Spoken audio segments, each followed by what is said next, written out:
Thursday, March 4th, 2021, the Senate Education or the Senate Tax Committee will come to order from a former education chair there. Members, today we have 4 bills on the agenda. The first bill is one we've had, I know that you're familiar with. It happens to be my bill 1322. And so you can see the gavel here, passing this over to Senator Miller, who's going to chair here for the first 2 bills. So Chair Miller. All right. Thank you, Chair Nelson and members. The first bill up in committee is Senate File 1322. Senator Nelson, take it away. Thank you, Senator Miller. So members, I know that this bill has been before the tax committee before, because not only have I brought it in various years, but I know other members have too. And this has to do with charitable gaming, something that is so important to so many of our communities. Charitable gaming exists to provide contributions and donations to those community programs that are so important to our communities, whether it be our veterans organizations, our youth sports, youth hockey, and the Girl Scouts. We just have so many organizations that benefit from charitable gaming. But over the years, there's been an erosion in their ability to fulfill their mission. And I'll give you just a couple statistics. In 2014, charities paid 22% of their net receipts, that would be the sales minus the prizes, to the state for taxes and fees. And by 2020, that percent had grown to 27%. And then in 2017, charities reached the point where they had paid more in taxes and fees than they had available for donations to their community and mission. So currently, after paying 27% taxes and expenses for a total of 53%, the average charity has only about 20% left to contribute to mission and community. This equates to only about 3 cents per dollar wagered available for the mission, which is charitable contributions. And so without much needed tax relief, the charitable organizations will continue to see state taxes consume more and more of the charitable gaming dollars, thereby limiting their ability to contribute to their mission and community. And Mr. Chair and members, that is why you have Senate File 1322 in front of you today to rectify that situation. And so with that, Mr. Chair, I would like to move Senate File 1322 be laid over for possible inclusion. And also I would like to offer the A4 amendment, Mr. Chair. It is my first stop. Okay, Senator Nelson. Amendment. Senator Nelson has an author's amendment. It's the A4 amendment, members. It was included in your packet to the A4 amendment. Senator Nelson. Mr. Chair, the A4 amendment, I'm going to let staff, I think, I'm not sure if it'd be Mr. Wills or Ms. Pollock, describe the amendment. Who's gonna help us out here? Ms. Pollock. Mr. Chair and members, I think Mr. Wilms could help with a couple of items on this amendment, but generally the first portion of the amendment, so that would be lines 1.2 to 1.4. As you'll see in the bill, there are blanks inserted there. The amendment fills in the number amounts that reflect the what needs to be the change that needs to be made to the base amount that is changed because of the reduction in tax revenue from the reduction in tax rates from the bill. And these numbers would hold the stadium reserve account harmless due to the change in tax revenue. And then the next section of the amendment, starting on line 1.6, this modifies the current section 3 in the bill. Maybe Senator Nelson can kind of speak to the rationale for modifying the the reasoning for changing the star rating, but I believe this was kind of seen as a more effective and accurate way to measure the star ratings for the organizations. And then finally, Mr. Chair, the amendment deletes section 4 of the bill. Thank you, Ms. Pollock. Mr. Wilms, anything to add? Mr. Chair and committee members, that's a good summary of the amendment. One thing I would add is that one of the key differences in the star rating is that it removes the calculation of taxes paid to determine the star rating and focuses more on the ratio of lawful purpose expenditures to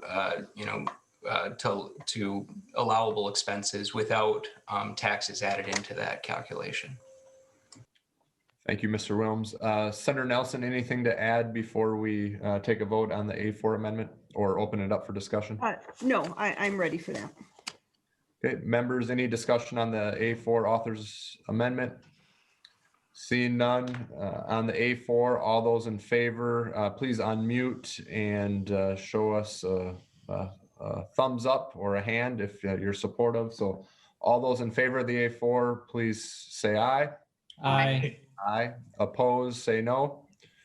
The motion prevails and the A4 amendment is adopted.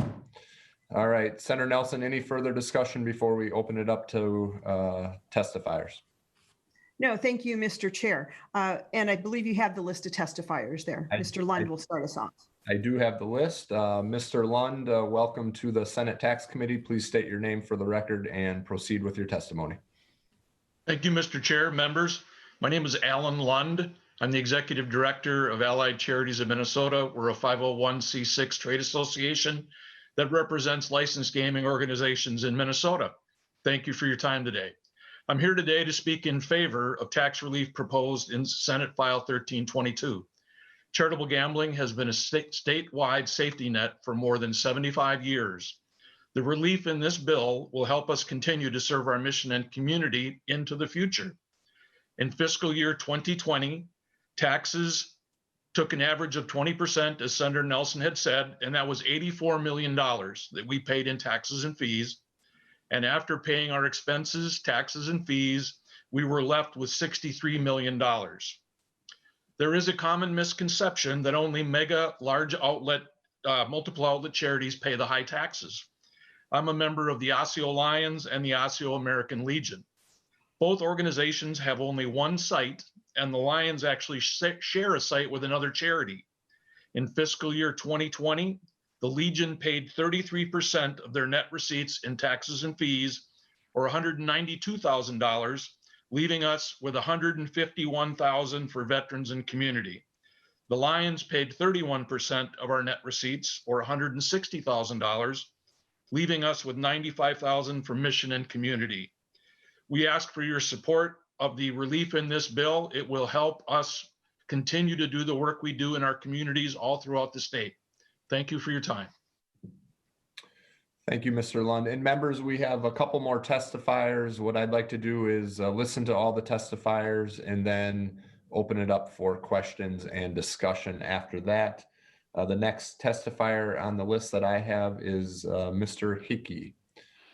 Mr. Hickey, welcome to the committee. Please state your name for the record and proceed with your testimony. Thank you, Mr. Chair and members.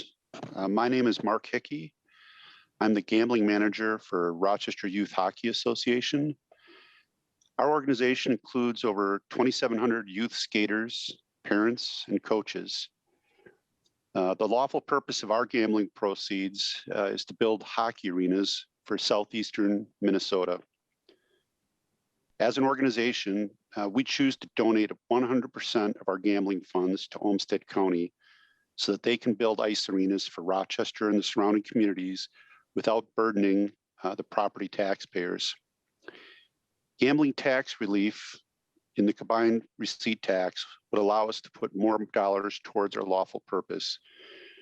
We are a 5-star organization, and we make every effort to get our dollars towards donations. Yet every year we pay almost twice as much in taxes as we are able to donate to our lawful purpose. So I'll say that again. We're a 5-star organization. We're the highest rated organization, and we're run very efficiently, yet we pay almost twice as much in taxes as we're able to donate towards our lawful purpose. Last year, we paid $810,000 in gambling tax, and we had at the end of, after other expenses, we had $441,000 left to donate to Olmsted County. And part of the problem is that most of our expenses are dictated by statute, not allowing us the discretion to put more towards donations. In recent years, much of our revenue has come from electronic pull tabs, which has been a great source of revenue. So in electronic pull tabs, 85% of the money goes back to the players, and that money never comes to our office.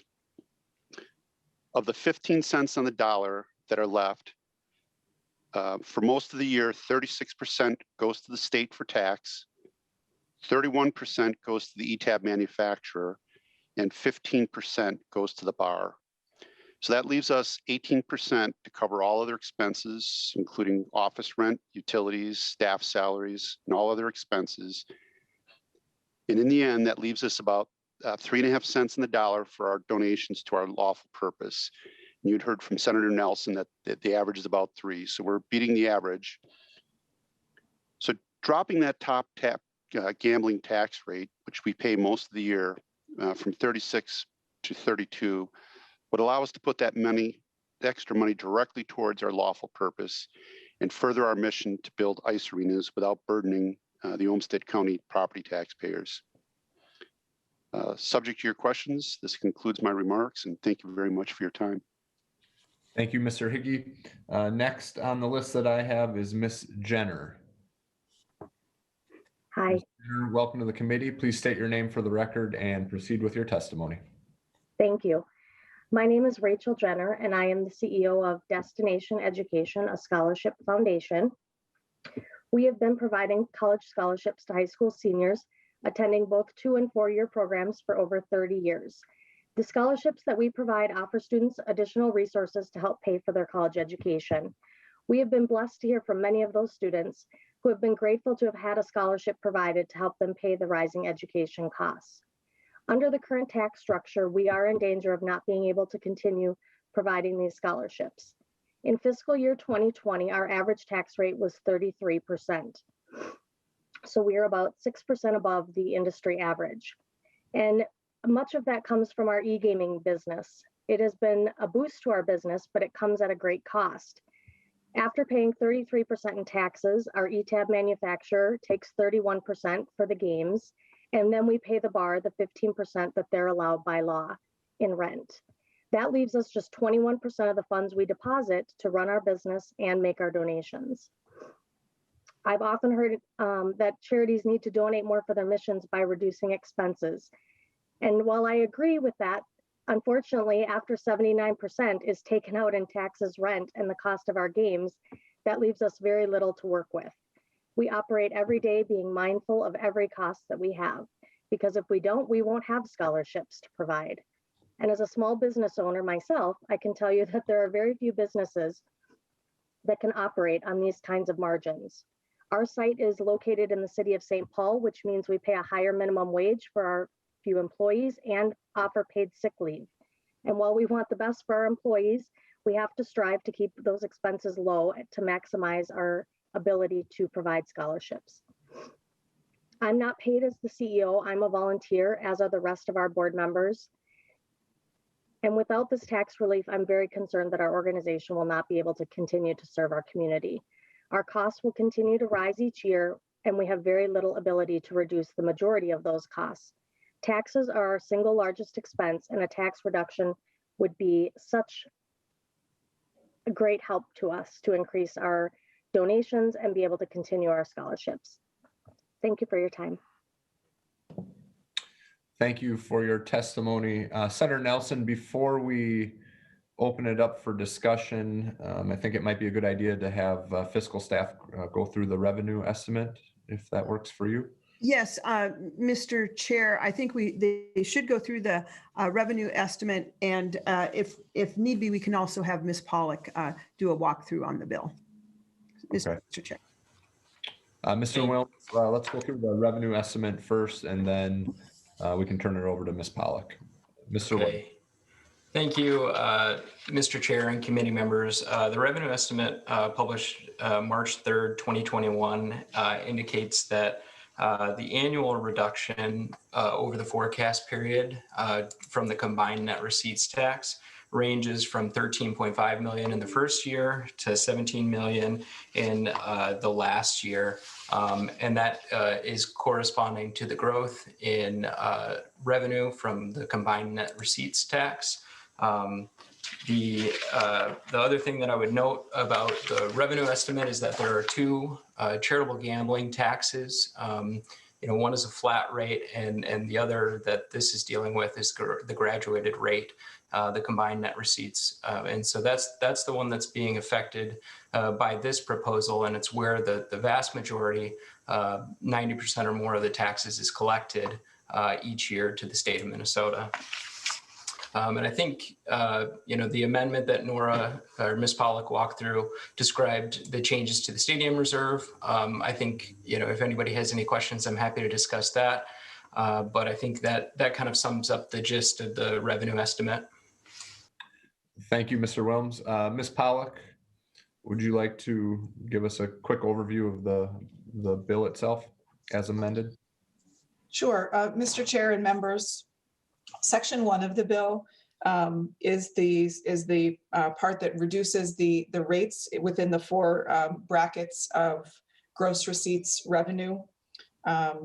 So in the first bracket is reduced from 9 to 8%, the second from 18 to 16%, the third from 27 to 24%, and then the fourth from 36 to 32%. Section 2 of the bill is the section that the amendment modified again to insert the correct numbers to reflect the base amount in the current fiscal year and then 3 following fiscal years. That is proportionate to the reduction in the tax rates under the Section 1 of the bill. And the purpose of this is to hold harmless the stadium general reserve account balance. And then, Mr. Chair, Section 3 of the bill, as amended, modifies the star rating thresholds for the charitable gambling organizations. These are ratings that are evaluated every July 1st for the percentage of lawful purpose expenditures made compared to gross profits. And under the amendment, under the bill as amended, the rating would be based on the ratio of lawful purpose expenditures to allowable expenses. And as Mr. Wilms mentioned earlier, part of this, the calculation of this ratio is modified by taking out payments of various state and local and federal taxes, and then also the fees that the organizations pay to conduct lawful gambling in Minnesota. So those amounts are taken out of the equation. And then finally, the final aspect of the star rating system is modified by saying that organizations that had gross receipts of over $750,000 in a fiscal year, but spent less than 20% of their allowable expenses on lawful purposes would be put on probation. This, that last item, Mr. Chair, is not necessarily a tax issue, but it was included in the amendment and the bill just as another way of modifying the star rating system.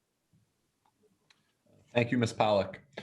Now we will open it up for discussions and/or questions.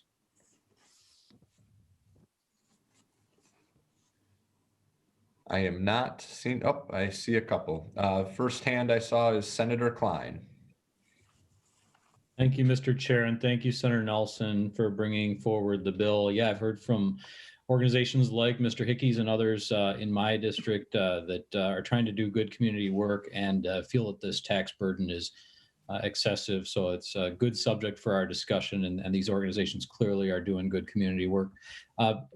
Perhaps an unintended effect of the bill is noted in the revenue report, which is that there are sort of appropriations within this legislation for compulsive gambling treatment programs, which I think is good, that we sort of balance this process with some treatment for people who have addiction issues. And that appropriation would be reduced under the bill as amended by about $600,000, perhaps an unintended effect of about a $13 million a year tax decrease. And so as this goes forward, I understand, Madam Chair, you want to sort of lay this over for consideration. That might be something that we could discuss trying to protect going forward. And again, thank you for bringing the bill. Senator Nelson? Oh, I just wanted to thank Senator Klein for bringing that piece forward. We do want to make sure that we continue to fund the gambling protection board. I think I said the name correct, not exactly correct, but we want to make sure that we have those resources to help prevent and stop addicted gambling. And I would note, though, that, and so I think your point is right on, Senator Klein. And interestingly enough, I got a note just last evening that I did not realize this until last night, but the governor's budget actually removes some of the funding and closes one of the gambling, not the gambling control board, but the board to deal with addicted gambling. So I think that's something that we need to be sure that we watch here in the Senate and make sure that we have those protections in place. And I will do that as we go forward. Senator Chamberlain. Thank you, Mr. Chair and Senator Nelson. This is long overdue. As you know, it's been struggled with and fought over for many years. Just a quick question for Mr. Wilms, and I have a quick comment.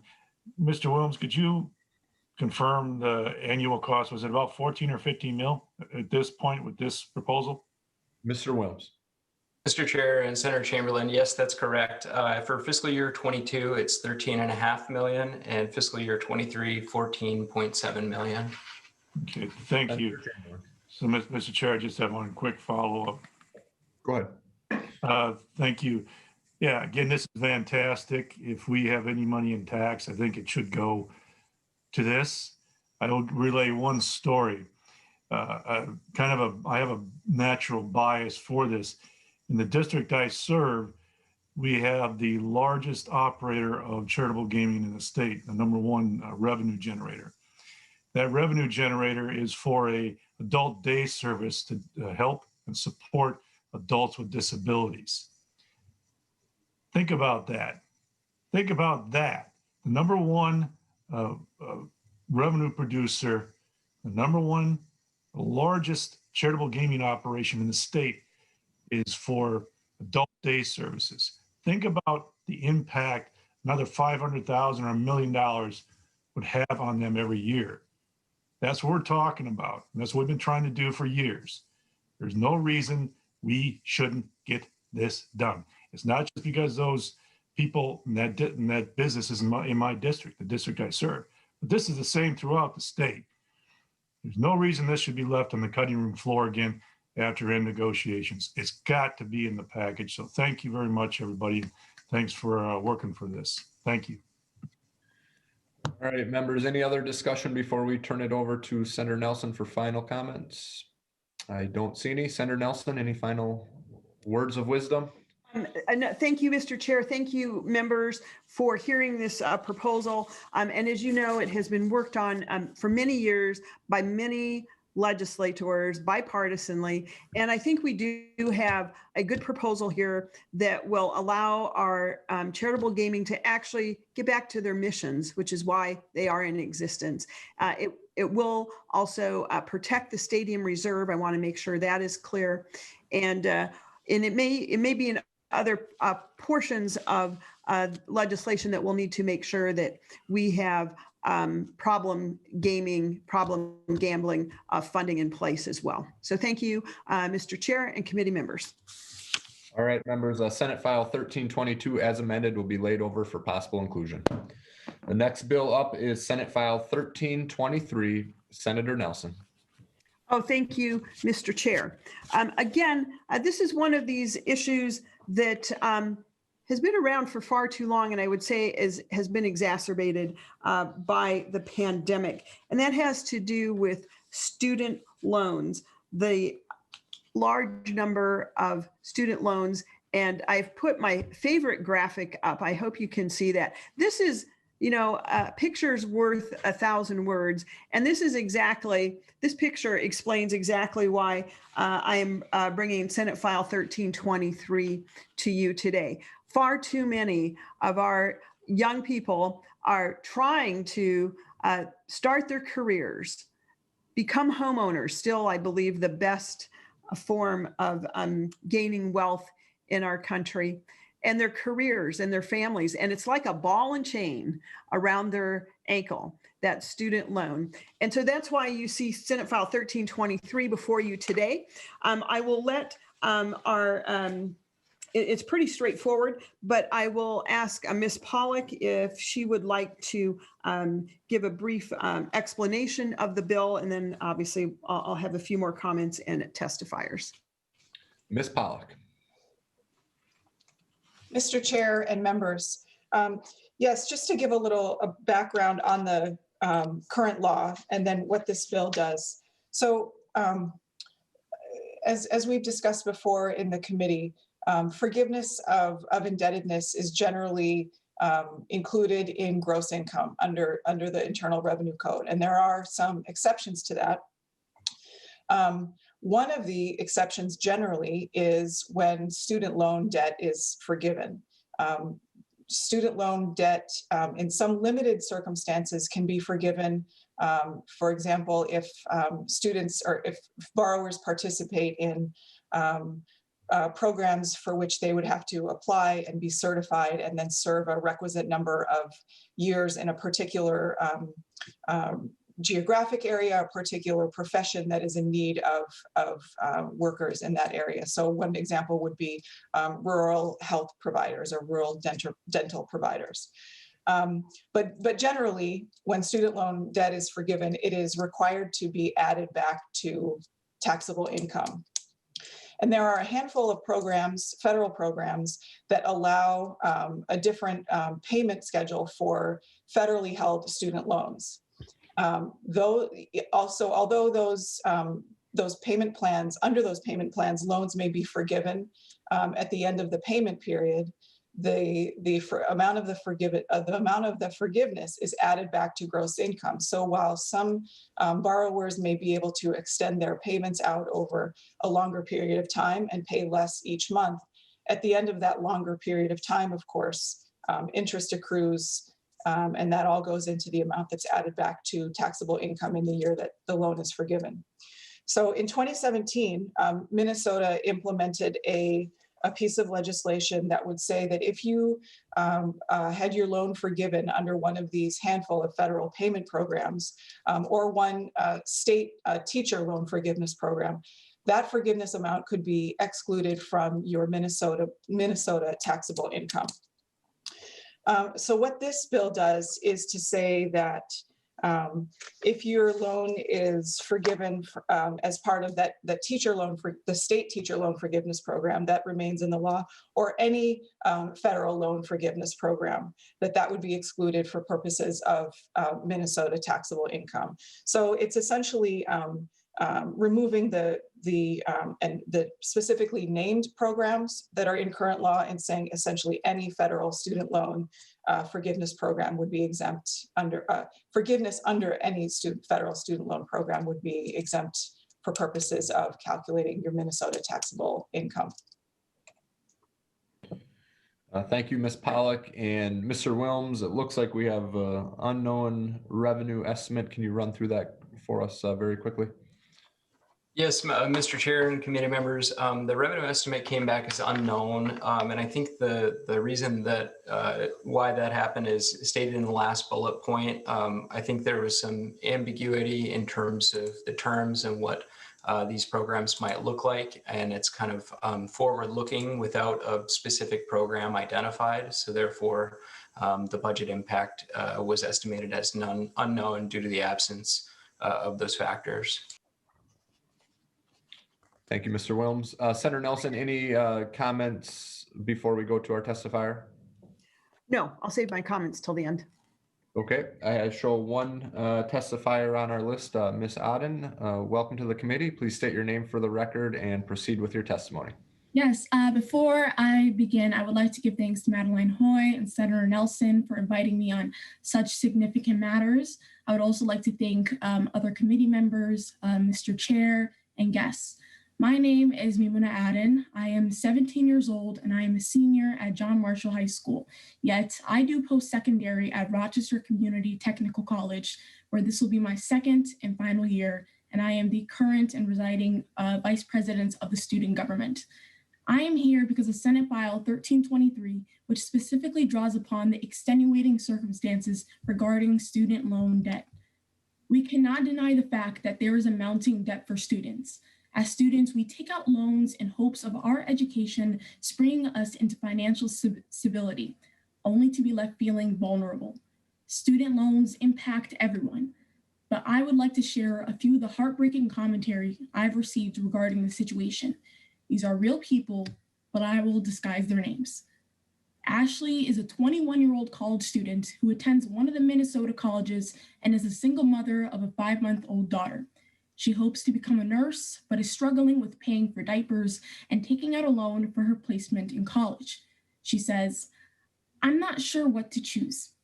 To give my daughter food now, or in the nearby future, tell her no because of the debt I'm afraid of having." Tyler has graduated college, yet is faced with an immense amount of money he has to pay back towards the college. He says, "What do I tell my dad? That I can't afford to grab groceries because of the loans I have?" It would break his heart. Tyler's dad has been diagnosed with stage 2 lung cancer. What many don't comprehend is how these loans affect the lives of current and former students going forward. There is decision-making involved throughout this entire process. Many are confused and believe that students are free to choose whatever, except there is a bill to be paid and someone has to pay it. So while we start our families and journey to graduate school, we keep in mind the everlasting debt that continues to grow for many of us. 10 to 20 years into the future, and many haven't still paid off these loans. As a Black Somali American woman, I fear for myself, especially hearing how Black graduates owe 6% more than what they have borrowed compared to other graduates, or the fact that many African Americans pay off their student loans slower. Many first-generation Americans are the breadwinners of their family. And to see this debt take their paychecks and hold a weight over them is heartbreaking. To see lower-income families struggling to secure a spot into top schools only to be denied the scholarship and have to take out a loan, not because we want to, but because it is our only option. Especially in a time where many have deferred their acceptance because of this ongoing pandemic and are fearful for their future. Senator Nelson is introducing this bill, and I am behind her all the way. My fellow peers are standing with her as we want this bill to be passed in the Minnesota Senate, to take action against the fear many Minnesotans face about college, and to be the step towards change for the next generation. Mitigating student loans is an effort that will be deeply appreciated by my generation and others following. Thank you. I yield my time to the chair. Thank you, Ms. Adden, for your testimony. Senator Nelson, any further comments before we open it up for discussion or questions? No, I think Ms. Adden's comments really put a very personal face on the reality of why this piece of legislation is so important. Discussion, Senator Dietzick. Thank you, Mr. Chair. I agree with Senator Nelson, and thank you, Ms. Aden, for testifying and for sharing your story. I think you did a great job in personalizing it, and it is impacting so many people. I know we heard in taxes a few years ago, I think Senator Miller had a bill and Senator Klassen had a bill showing how much debt is out there and what students across Minnesota owe, and it is crippling them. I hear from the students all the time where it is impacting what jobs they choose and where they live. And this is pre-pandemic, and this has only kind of made it worse. So I think this is something that we should go forward. It doesn't resolve all of their debt, but it helps a certain amount of students a little bit or a lot. So thank you. Further discussion on the bill, Senator Chamberlain. Thank you. Yeah, I like the idea. I'll start out with that. We've had similar things up in the past as well. But I must remind people, sort of deduction and credit, which is helpful to the students, is, forgive me for saying, is that these things are ultimately a subsidy for those institutions that are charging such exorbitant rates and fees for their services. So I may step on a few people's toes, but that's the root of the problem. And we've discussed many times that tax policy can help out people, and that's good. But ultimately, it's not the solution to the problem. The problem, this is simply a treatment to that.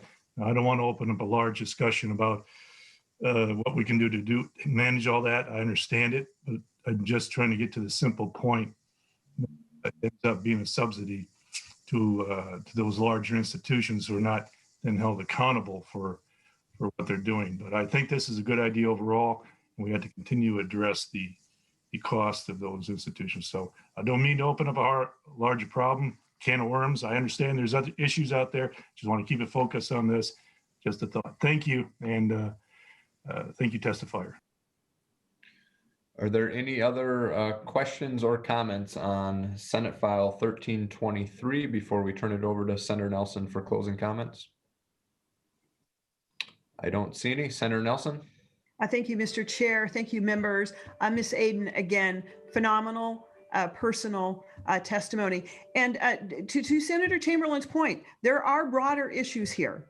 The high cost of higher education, and those issues are much broader than the bill before us. But I do want to note that this bill, this initiative provides support to the students who have these student loans. So the cost of those higher educations is another issue that will be addressed in many ways in many committees over great time, I'm sure. But this is one step, one thing that we can do today that is going to have a meaningful impact on our younger generation who are now in higher education, or actually, quite frankly, many middle-aged Minnesotans are still paying off their college educations.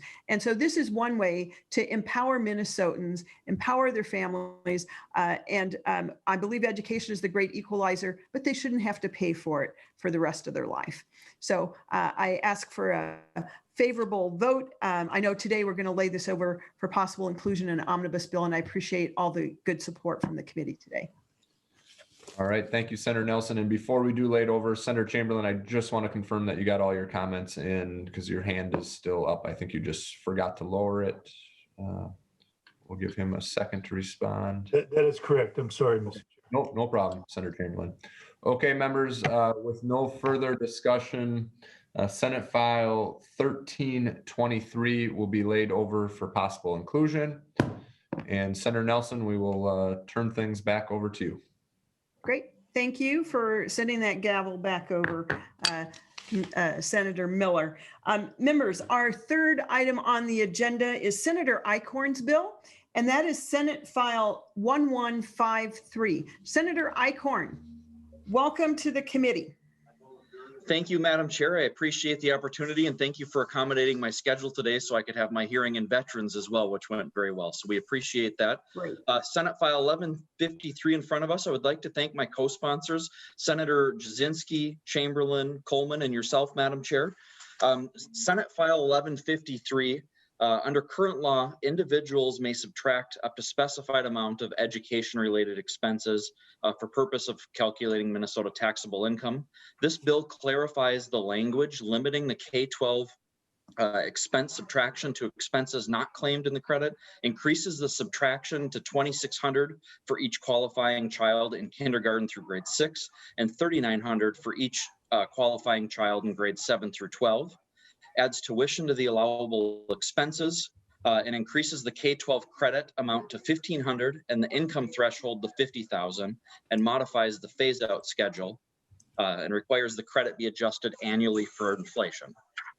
The education tax credit was originally passed in 1997, and the amounts for the credit and deduction have not been updated since 2001. The bill increases the amounts of the credit and the deduction to help families pay for additional education expenses that they incurred this year, needed more now than ever due to the pandemic. During the last year of distance learning, we know that those students are already struggling under the worst achievement gaps in the country, and they have lost ground.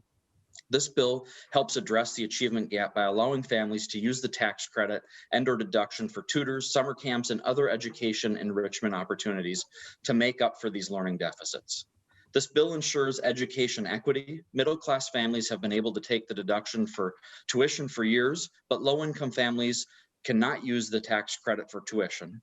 Many low-income families, or we should give low-income families the same opportunities that middle-class families have had for years and allow parents to make the best choices for their children's education. I know, Madam Chair, you've heard other bills similar to this. I believe Senator Rest has one coming up after me. So this just gives you a lot of tools in your toolbox as you go to put your omnibus bill together. And this is just something we think is a tangible way we can help families this year in this tough time. I mean, there's so many kids, and all of us can have a story from our district, I'm sure, about a kid that's been out of school that is going to need that extra help. And this little piece will go a long way to help those families get their kids caught up, whether it's part of a summer school or something else or other enrichment opportunities. I think this is an important piece. So I really appreciate the opportunity to present this today and have this discussion. And that's what I have for now, and would like to hand it over to the testifiers. Thank you, Senator Eichorn. Our first testifier is Dawn Beavers, a parent from Stillwater. Welcome to the committee. Ms. Beavers. Hello. Thank you, Madam Chair, members of the committee, for your time this morning. My name is Dawn Beavers, and I'm here as a parent of a middle schooler living in the East Metro area. I'm a former public high school science teacher, assistant principal, and varsity coach. I stopped teaching when our daughter arrived 13 years ago, and then we moved to Ohio and then here to Minnesota. Our daughter has gone to a public charter school and to a local public school. At the start of the pandemic, when schools were shut down, we saw a huge shift in our daughter and her motivation. Our daughter's an only child and an extrovert, and she needed some social interaction. When we thought that school closures were just for a short time, we encouraged her to hang in there and to go outside, socialize with friends, 6 feet apart, of course. In the fall, when our school district started back hybrid, the students actually learned in their individual computers in their homeroom class. We continued to see our daughter's mood, attitude, and motivation decline. She started seeing a therapist for depression. She all of a sudden hated school. Our straight A honor roll student was struggling because she was not doing as well as she did in in-person learning, and that gave her great anxiety. She could not see her teachers face-to-face and didn't feel comfortable asking questions on her Zoom meetings. She kept saying how dumb she was. When the talk of closing down our hybrid model started, her therapist suggested that we consider a private school for her, at least until the pandemic was over. She saw additional anxiety with even the discussion of moving to full-time distance learning again.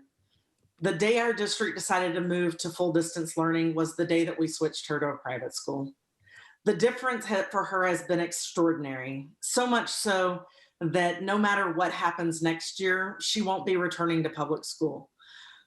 So I feel that our daughter is a very prime example of why all children don't always do best in the public school setting, even though that's where I taught.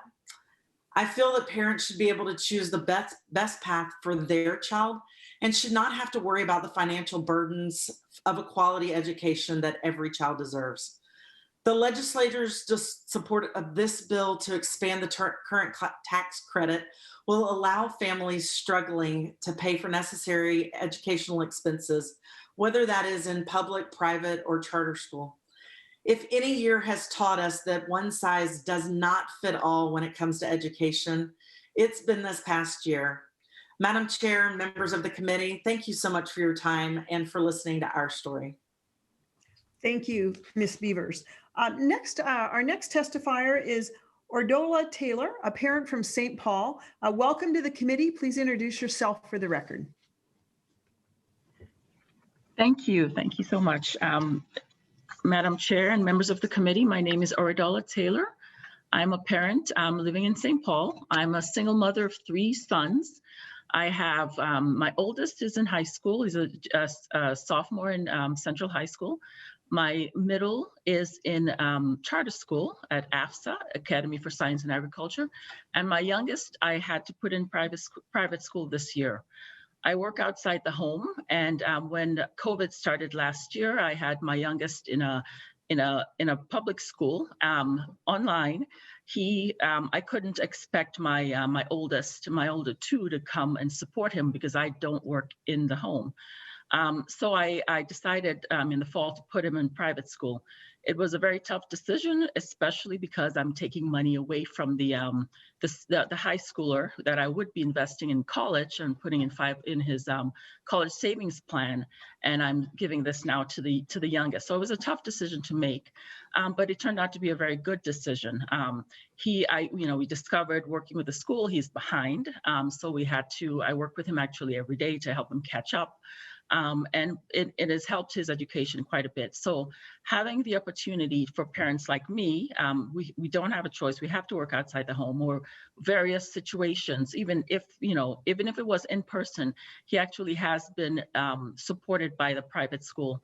I'd like that opportunity for my other kids, just not aware, not being day-to-day involved with their education, what is going on. Perhaps they're behind. Perhaps they'll have better opportunities at private school. So having an opportunity to pay for these services with private school is very important. And so we certainly do support this effort. Thank you, Ms. Taylor. Thank you. Your testimony is very powerful and just really points to the power of parents. And thank you for making those decisions. Our final testifier is Simon Glazer, an English teacher from John Adams Middle School in Rochester. Thank you, Madam Chair, Senator Eichorn. I'm sorry? Welcome to the committee. Thank you. So Madam Chair, Senator Eichorn, and members of the committee, my name is Simon Glazer. I am an English teacher at John Adams Middle School in Rochester Public Schools. I've been a professional educator for 28 years, 16 of which as a teacher in E-12 schools. I am here today to express strong opposition to Senate File 1153. COVID-19 has shown that public schools are at the very center of the community. Despite what some have said, our schools have not been closed for the past year. Not only have schools been open, we have been providing more services than ever before. At this time, about a year ago, Rochester Public Schools joined a partnership providing boxes with 30 pounds of free food to any member of the community. John Adams, the school where I teach, has for the past year provided free childcare to healthcare workers, law enforcement, and other frontline workers. Rochester Public Schools have adapted from hybrid to distance learning to in-person and will continue to do so to meet the academic, social, emotional, and health needs of our students. Employees have made countless home visits to promote wellness and academic success, delivering supplies as well as smiles. My colleagues and I have not been on vacation. In fact, most teachers I know say they have worked harder this year than at any point in their careers. And yet, I believe that tax policy reflects our values as a society. We pay for what we value. As I read through SF 1153, it struck me that there is a provision requiring the commissioner to increase maximum amounts for each qualifying child commensurate with inflation. This struck me because in the last funding cycle, public education was not valued as highly. After an opening position of 0.5%, the Senate eventually supported yearly increases of 2%, which was below the rate of inflation. Tax policy reflects our values as a society. Public schools are a public good. The same cannot be said for private schools. Private schools were not subject to the unfunded mandate to provide childcare for essential workers. They do not provide costly special education and language learner services. They were not required to become food distribution centers. They are not required to meet the state's accountability standards or rigorous teacher licensure expectations. Funding vouchers to private schools does not serve Minnesotans.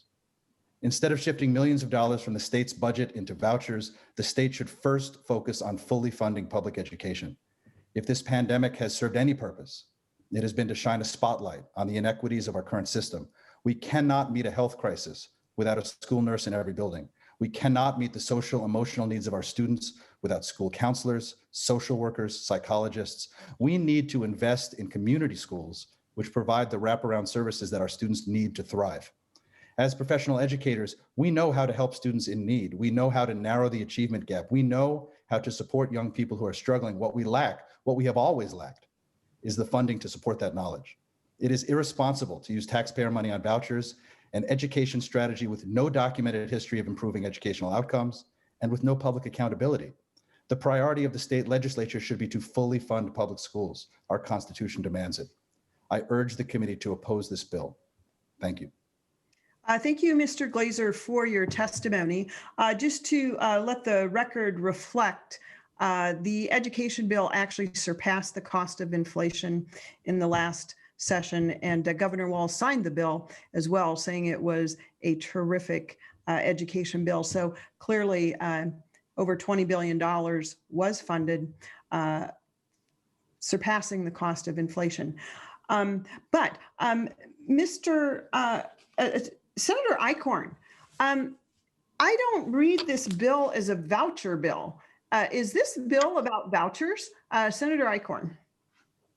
Madam Chair, thank you for the question, and it's absolutely not. It seems as though, and we've heard this, and you've heard this as well when you were the chair of the Education Committee, it seems like every time there's a bill that Education Minnesota doesn't like, it's vouchers, and that's really unfortunate. This is not about vouchers.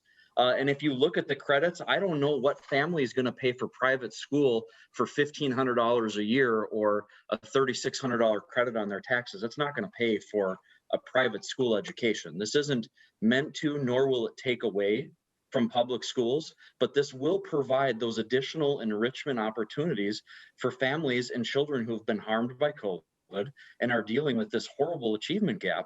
This is going to allow them to get those extra enrichment opportunities. They're still going to be able to be in the public schools, and almost all of them still will be in the public schools. This isn't going to transition people to private schools in any way. There's not enough money for that to even be the case.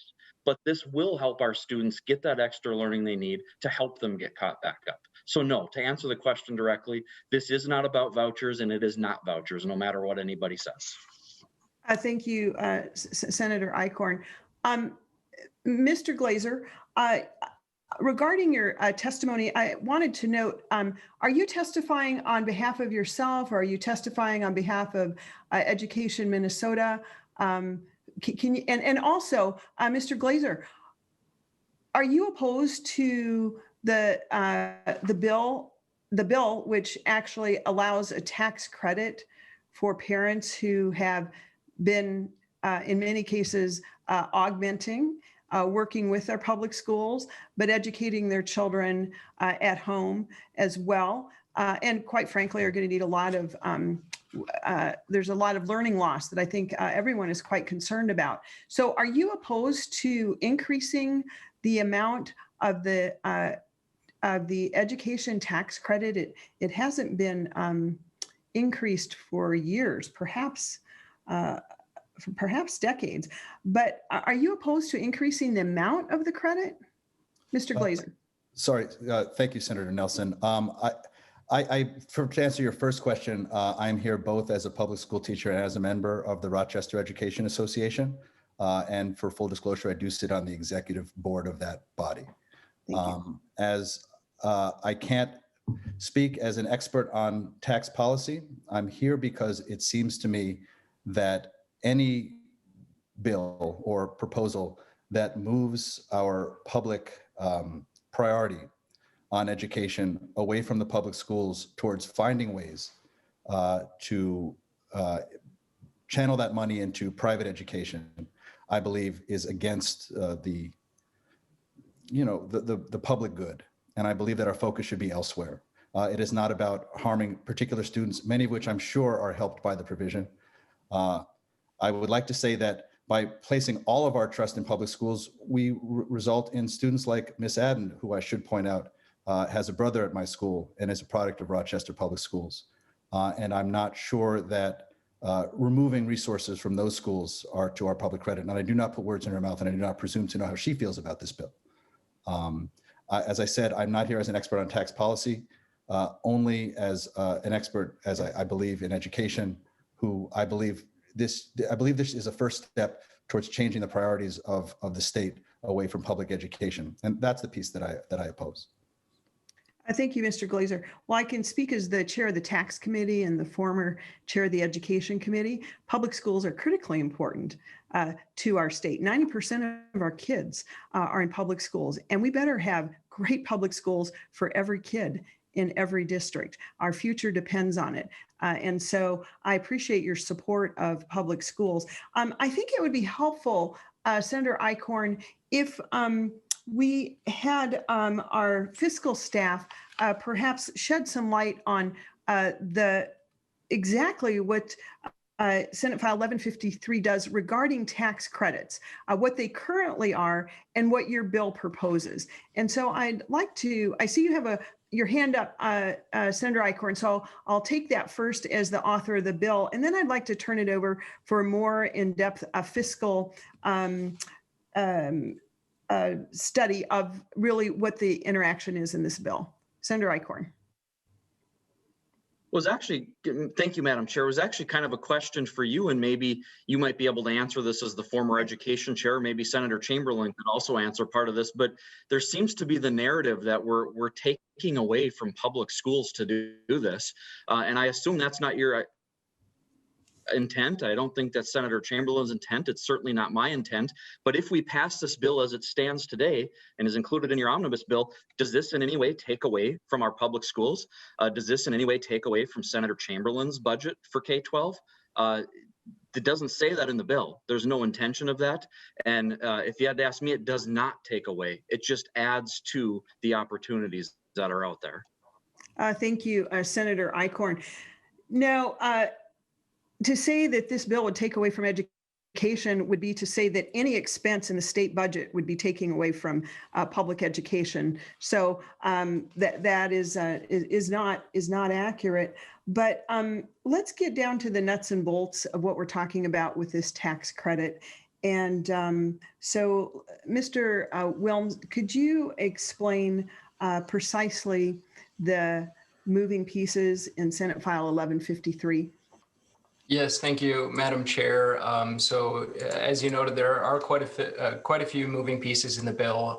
I'll start by saying that the current credit and subtraction, the expenditure for both is approximately $25 million annually.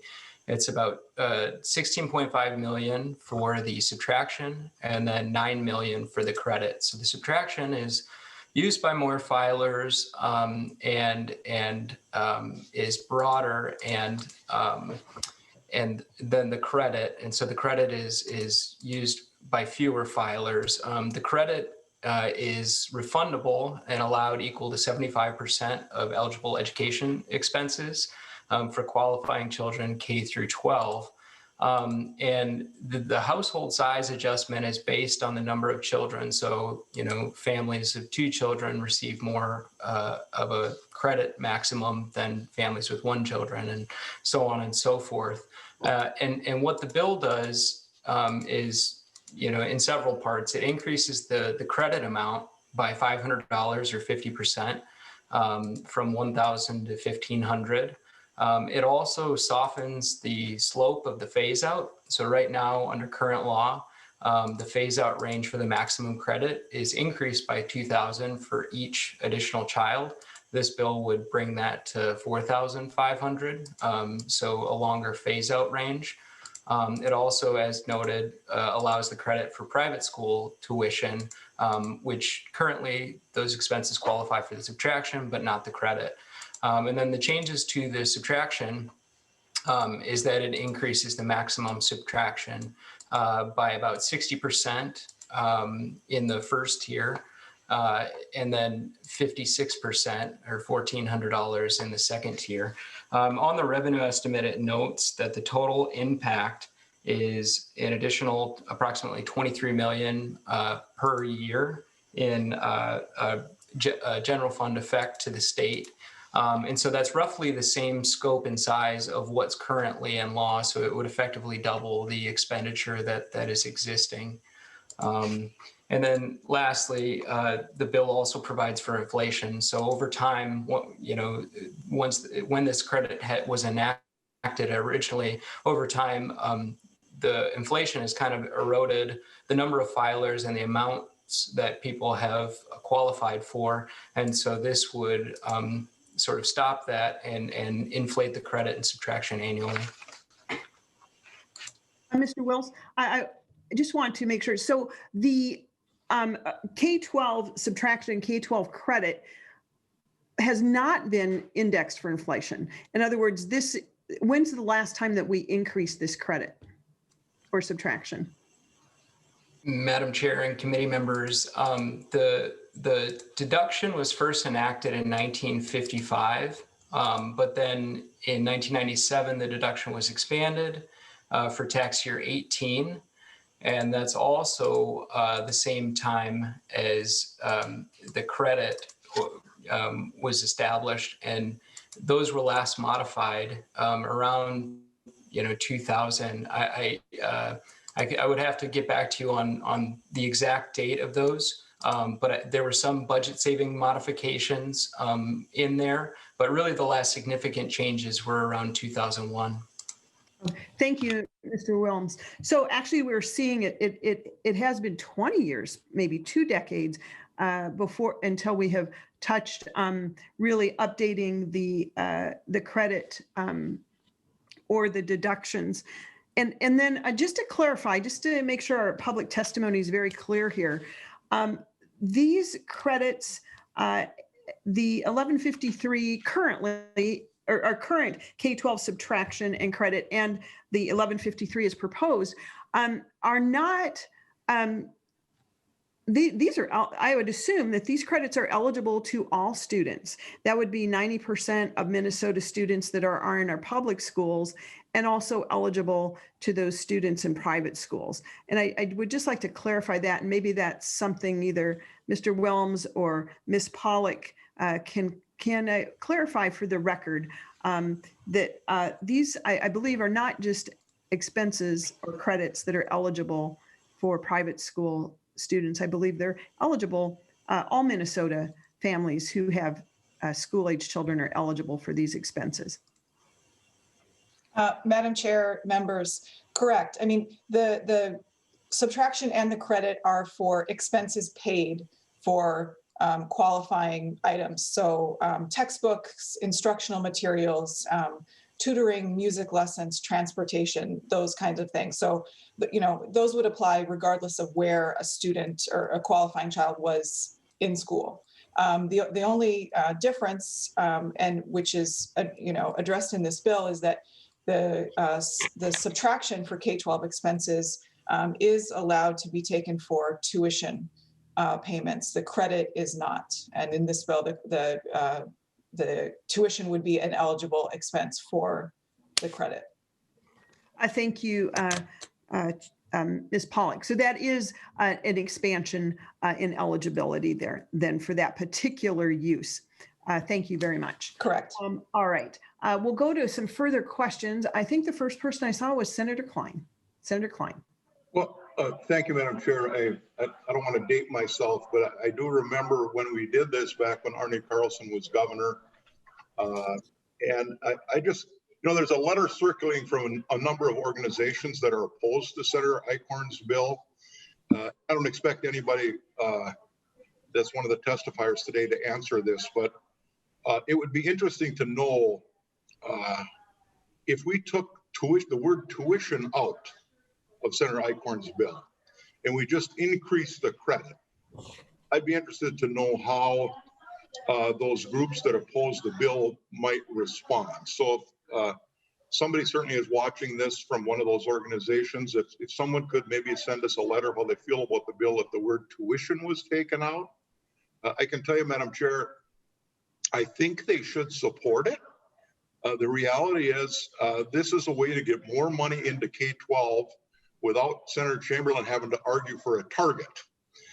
So committee chairs should always be looking for ways to get more money into their budget. And this would put an extra $23 million a year into the hands of parents for K-12 education. So I I think people need to think about that rather than the old traditional, every dollar has to fall on the K-12 formula. Maybe there's other ways to get some money into the K-12 system. So little creativity there, but someone send us an email or a letter saying if we took the word tuition out, how would all those organizations respond? Thank you, Madam Chair. And I remember I think we tried to add summer school one time when we weren't successful with that. And I didn't see that in Senator Eichorn's draft, at least not the quick look I took at it. Let me just suggest, Senator Eichorn, might not be the worst idea to add summer school into this program. You know, not all parents, if summer school is going to be offered this year, it's going to be offered in a big way, I think. And we've got a lot of one-time money to be able to do that. Clearly, our kids have gotten significantly behind over this last year. And we're going to have to spend some money to help do what we can to help them catch up. But you know, that money of ours probably is going to touch every student in every building. So making sure that every kid in the state has an opportunity to do summer school, if somehow this tax credit helps with that, I think that's probably worth having a conversation about. That's it, Madam Chair. Thank you. Thank you, Senator Bach. Clearly, we do need to have that clarification. I did not see any of those opposition letters, but clearly the majority of the bill addresses all students. So thank you for that. We'll look for that clarification. I think the next hand I saw was Senator Klein.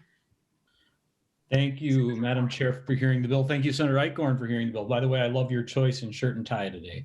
And Senator Bach, your question about what if we eliminated the word tuition from the bill, I think we'll get a chance to discuss that with the next bill, which Senator Nelson has kindly put on the agenda, which is a similar sort of update in the credit for K-12 expenses without that one particular provision. But I do have a question for Mr. Wilms. When you generated the revenue note on this, do you know the amount of cost that was generated in the bill by that provision around private tuition? That is credits for private tuition. What do you estimate those are going to end up costing the state in tax? Madam Chair and Senator Klein, the revenue estimate published by DOR actually indicates that line item on the K-12 education credit. It shows the reduction for that portion, that provision, as approximately 10 million annually. So about half of the proposal is related to that specific provision. So follow up, Madam Chair. Senator Klein. So yeah, I guess I would just then ask a quick question of Senator Eichorn, and understand that we don't want to call these vouchers because that generates a debate that's been running around the legislature for many years, but it's $10 million in tax relief for private school tuition. I guess, what do you want to call it? And what's your intention, I guess, with putting that in this particular bill, if not to sort of generate interest in transfers from public to private institutions? Senator Eichorn. The interest is creating additional, Madam Chair, sorry, Senator Klein, the interest in this is creating additional education opportunities for students. Again, there's going to be summer school in a big way, as Senator Bach had mentioned. The state's certainly going to pay for some of that, but there's going to be gaps. Going forward, there's going to be gaps. I could foresee this being an opportunity, obviously, into the future. This isn't something that's going to take kids out of the public school. It's not creating a voucher system. We can call it whatever we want, but there is no voucher system created under the bill. But into the future, there aren't a lot always of summer school opportunities within the public school system. There are enrichment and other education opportunities sometimes out of the school system. That doesn't say the public school system can't do it, but it's an additional way to help kids get ahead. And that's the real goal of this. Thank you, Senator Eichorn. I believe Mr. Wilms, is your hand up for some further clarification? Yeah, thank you, Madam Chair. One other thing I forgot to add is on the revenue estimate, it identifies that when more filers take the credit, there will be savings to the subtraction. So a portion of the credit for tuition, a small portion, the amount is shifted into the credit, and so there's savings on the subtraction. So it's roughly 10 million, but give or take based on that shift, about 750,000 or so. So I just wanted to clarify that for the record. Yes, and Mr. Wilms, just to be clear, there is currently a credit for tuition or subtraction. Either, which one is it? Yes, so currently the tuition is allowed under the subtraction and does not qualify for the credit. Thank you. And so, yeah. Thank you. Next, I see Senator Dietzig. Thank you, Madam Chair. I would just also like to encourage Senator Eichorn to look at summer school, like Senator Bach said, because I think we are going to have a lot of students that either need that catch up or just for their social emotional growth, want to be around their friends. And especially as we go, hopefully the pandemic slows down so we can go in person. And then Chair Nelson, you're aware there's summer academic enrichment programs, which are a little different. And I don't know if they qualify for the credit. And so those are schools that usually comes through Office of Higher Ed, but they are particular programs that there is a process that they go through to get qualified and to qualify for that program, and they are pretty rigorous coursework. And so that might be something that also is interesting to some students that maybe we want to consider adding to here. I don't know, I'd have to look at it more, but I'm just suggesting it and willing to work with you if that's something that we want to consider. Thank you, Senator Dietzig. Yes, there is great learning loss amongst our students, and there is going to be intensive summer school. I'm also glad to know the federal government is well aware of this and anticipating about $128 billion sent out for our public schools across the nation. It looks like perhaps an additional $2 billion. That's just very rough to Minnesota, and they have sent over $1 billion already. But we're going to need those federal dollars. They have the levers. In the state of Minnesota, we have to balance our budget, and that's tough. It's good. I'm glad we have that requirement, but it makes for tough decisions. Now, the feds, on the other hand, they can kind of send out that money, and they don't have that balanced budget requirement. So we are going to be looking to our federal partners, but we should be doing what we can do in the state of Minnesota as well. And my intent today is to hear Senator Rest's bill as well, take in all the comments. The committee has been phenomenal with these comments and really fashioning something that is going to help our students. So with that, Senator Eichorn, do you have any closing comments? I am not seeing any further comments from members. So Senator Eichorn, to closing comments. Thank you. I'm just going to add one additional piece on the tuition part. On that end, on that front, we talked about summer school a little bit. I think we're going to see summer school in a big way this summer, but what about the summers in the future? There needs to be ongoing opportunities for that 5 years in the future, 10 years in the future, whatever it may be. So that's why this is important to keep going. We are going to see summer school in a big way this year, I think, but on those ongoing opportunities are important. And on the tuition and academic front, the courses will have to be academic in nature. It'll have to include courses like reading, math, science, history, fine arts. Does not include sports, athletic activities, does not include religious instruction. And those courses will have to be taught by a qualified instructor who is not the child's sibling, parent, or grandparent. So just another additional clarification on that as well for members. Again, the way we see this is an opportunity to help kids and families directly. And in the time of this pandemic, this is needed now more than ever. So I just want to thank you. We heard from great testifiers for the need for this bill. Our first two testifiers were phenomenal on helping build the case for that. And I thank you, Madam Chair, for the opportunity to have the discussion today and for having really a broad discussion around this, because this is the way we can directly help families in a tangible way. So thank you again. Thank you, Senator Eichorn. The bill, Senate file, let's see here, number 1153 will be laid over for possible inclusion. Members, our last bill today, very similar subject here. Senate file 1251 is Senator Rest's bill. She could not be here today, and so Senator Klein will be presenting Senator Rest's bill. Senator Klein. Thank you, Madam Chair. And I move Senate File 1251 to be before the committee. So this is very similar, as you say, it addresses the same issues as the previous bill that we heard. And Senator Rest thanks her co-authors, which include me and Senator Eichorn and Senator Murphy and Senator Zizik. So as you mentioned, the Minnesota credit for K-12 expenses has been outdated even before COVID. It hasn't been updated for 20 years, and the income amounts and the credit amounts did not reflect current economics. Obviously much worsened with the fact that people were being educated in new environments through the pandemic through this last year. So as the committee has heard, the qualifying expenses currently include tutoring fees, textbooks, structural materials, personal computer hardware and software, and transportation expenses. What Senate File 1251 does is it increases the credit allowed for computer hardware and software expenses to $300 and also includes monthly internet service charges to be included in those expenses for the credit. And it alters the income threshold at which the credit starts to phase out to $45,000 and adjusts the credit annually for inflation. So the credit amounts are slightly different from the previous bill we heard, and obviously there's not also that provision for private school instruction. And with that, I'm open for testimony or questions, Madam Chair. Thank you for hearing the bill. Thank you, Senator Klein.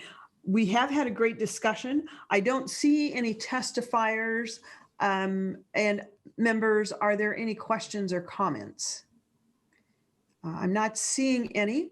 I do thank you, Senator Klein, for presenting Senator Rest's bill. Members, this was a very good discussion today. And I think the key takeaways are there's bipartisan support that we know that our number one, post-pandemic, or as we come out of this pandemic, our children are struggling. Their education, although there's been mighty efforts by parents and teachers and our school leaders, it was a very difficult time for our students. And so while there's always been a need for summer learning, for additional tutoring, for additional education, we know that that's been compounded through the COVID pandemic and the related school closures. So we will lay Senate File 1251 over. I look forward to continuing the discussion. And with that, members, our next meeting is Tuesday, March 9th. And with that, this meeting is adjourned.